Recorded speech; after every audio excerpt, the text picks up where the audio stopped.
Hi, I'm Ranveer Dillon with Delta Commercial, and today we'll be looking at the Architectural Design Series combination unit, and particularly if you have a faucet that's activating but the soap dispenser is not.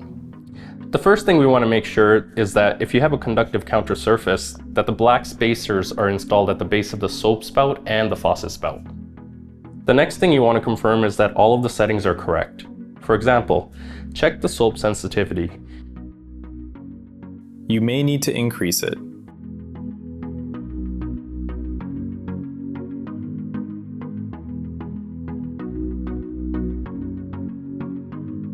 If you're unsure that the settings are correct, you can always reset it back to factory setting by going through the modes and going to F and then holding down the toggle button.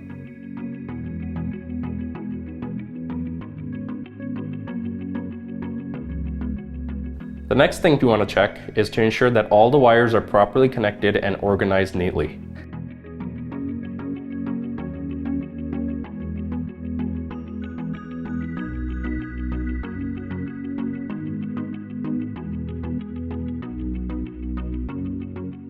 Next, check that the batteries are sufficiently charged. You can check this by holding down the mode button until you see the battery level indicator. Now let's take a look at the lines.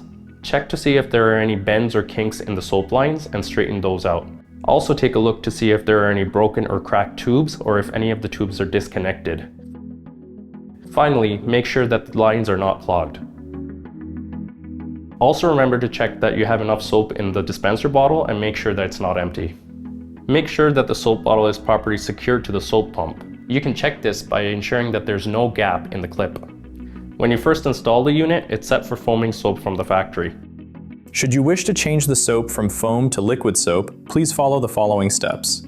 Standard liquid soap should be used with a maximum viscosity of 2,800 CPS. Use pliers to remove the clamp. Remove the foaming soap mixing chamber from the soap line. Connect the soap line to the liquid soap hose adapter. Use pliers to secure the clamp to the adapter. Connect the liquid soap hose adapter to the soap spout hose. Secure the large hose clamp using pliers. Connect the end of the soap line to the soap output connection. Secure the large hose clamp using pliers. Move the switch on the side of the soap pump to the liquid soap position. Using the outlet tool, remove the foaming soap outlet from the soap spout.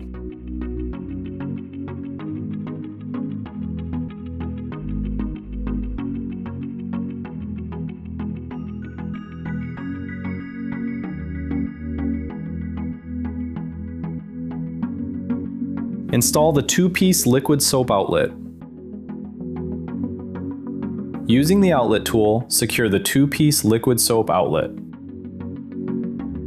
If you're not getting any activation and you're hearing beeps, the soap could be in cleaning mode. This happens when you first hold the faucet spout for about 3 seconds and then hold the soap spout immediately after and hold both for more than 6 seconds.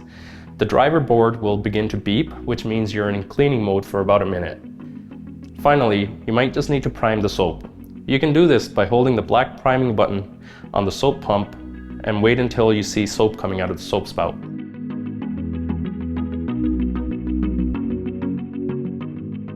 If this video wasn't able to help you resolve your problem, for additional assistance, please contact Delta Commercial Technical Support.